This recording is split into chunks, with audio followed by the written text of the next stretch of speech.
Okay, so the Extraction game mode has released in Battlefront 2, and the gameplay you're watching in the background right now is from the new Kessel map in the solo DLC.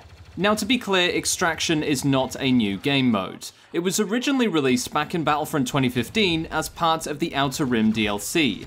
The original was very fun, and was, at least in my opinion, one of the best modes in the previous game. For Battlefront 2, however, some things have changed. The mode seems to move a bit faster now, the combat feels a bit more responsive, which is a good thing, and on top of this, heroes are no longer in Extraction, instead being replaced by reinforcements, another controversial decision that I'll be covering today.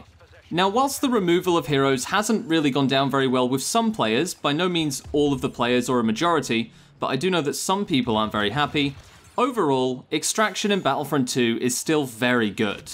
I'd say if we were scoring it out of 10, it's a solid 8 to 8.5. It's much better than Strike, more enjoyable than Blast, and from a purely objective-based point of view, it stands above and beyond any of the other smaller game modes in Battlefront 2. Now that's not to say that it doesn't have problems. For this video today, I'm going to be taking a look at the new Extraction game mode and talking a little bit about where I think 3 significant improvements can still be made. These changes I'm going to discuss today are easy to implement and would, in my opinion, seriously help with the gameplay, balance, and replayability of the Extraction modes. So let's get started.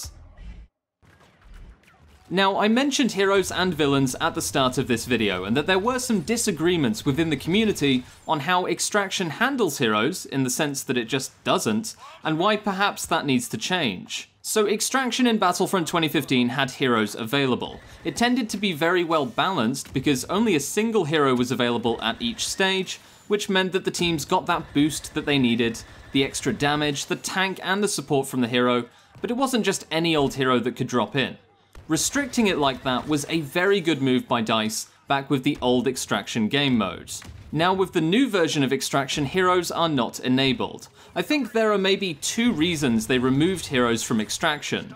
Firstly, the availability of reinforcements means that heroes are not necessarily needed to push each time. A good Wookiee or Death Trooper can do just that, so the utility of heroes is perhaps wasted in the Extraction mode. Secondly, heroes in Battlefront 2, whilst not as powerful as Battlefront 2015, are still very strong compared to the average infantry trooper.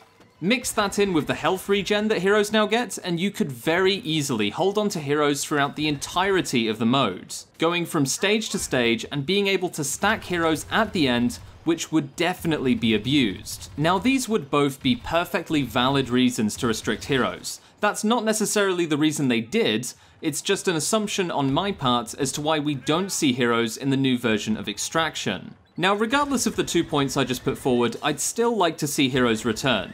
Not in the sense some people seem to be asking for, which is either era specific or all heroes available at each stage, because that would be insane and wouldn't really go too well.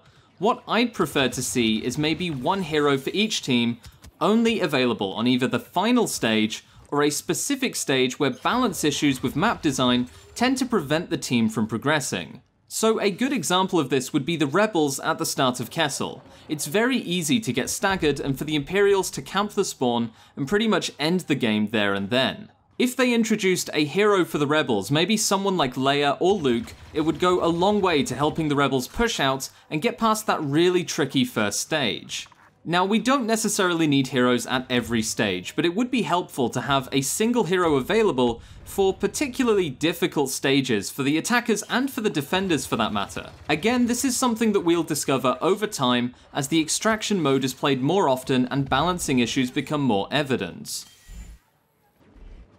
Moving on, the second problem I noticed is that the tunnel leading out of Jabba's palace during the final stage of the Extraction mode is pretty much impossible for the rebels to secure. As you can see from this gameplay here, the light effect that they've added is really obtrusive and not helpful to gameplay at all. When you mix this in with significant cover for the Imperials on the outside aiming in, then you effectively have a nearly impenetrable line of defense. The only time I won this map was when the Imperials basically gave up and just rushed us with their Death Troopers and Heavies, after which our Wookiees managed to push through. If they hadn't just given up on defending, then there was pretty much no chance of us winning that mode. Now, I understand if maybe at the start of the tunnel, you should just see pure white light because of how bright it is outside. But once you're within, say, 20 meters of the door, you should at least be able to see something. Having to aim based on UI elements like health and name indicators is really not fair for the rebels, and it's something I want to see fixed as soon as possible. All they'd have to do for this is simply lower the gamma effect that they've got on that doorway. It's just far too obtrusive, and just lowering it by even maybe as much as 25% would really help the rebels push forwards. On top of this, on a side note, this isn't one of the 3 points I'm talking about, but it would be nice to see some more cover for the rebels during that final stage of Jabba's palace. The only cover that they have available seems to be the archway carvings in the side of the tunnel, and whilst that's pretty good for the most part, once the Imperials learn to use barrage and grenades, then you're pretty much screwed. There's nothing you can do. And lastly, the final change I'd like to see is a reduction in the cost of aerial reinforcements on both Jabba's Palace and Kessel. Both Kessel and Jabba's Palace are very restrictive in their environments, and the aerials get kind of unfairly punished because of this. It would be great to see players use them more often, rather than just keep saving up for the Enforcers, but the problem is you pretty much have to save up either for the Death Trooper or the Wookiee. There's nearly no point in using the aerials unless you're at the final stage of the Kessel map where it finally opens up to an area big enough where you can use the jetpack properly. Now that doesn't mean aerials are useless, far from it. They do have a purpose, and their increased mobility can be very helpful. They should just be cheaper, because when it comes to a choice between a Wookiee or a Jump Trooper, you will nearly always find players choosing the Wookiee. It's just an observation I've made so far, and it would be nice to see some encouragement for the aerial class. Now, they could achieve this with a simple cost reduction for aerials. Constantly seeing Wookiees and Death Troopers is starting to get a little bit old, especially when Wookiees are insanely powerful in their current build. To be honest, all they'd have to do is reduce the cost of aerials. Maybe if they reduced them to, say, 1500 or 1750 credits, that would place them in a really good sweet spot where you can use them as a panic purchase when you've just got some spare battle points and your team really needs that extra support. Anyway, that's it for this update. This video took a decent amount of effort to make. I've not been feeling very well the last couple of days, and it doesn't help that I lost my voice after recording that video for the EA Play reveal. But ultimately, as long as you guys enjoy the content, then it's worth it. So tell me down below if there's any improvements you think I could make with these videos. Do you want to see different types of gameplay? Do you want to discuss weapons or hero mechanics? That sort of stuff. I really do hope you guys enjoyed the video. Thank you very much for watching. I'll see you next time, and may the Force be with you.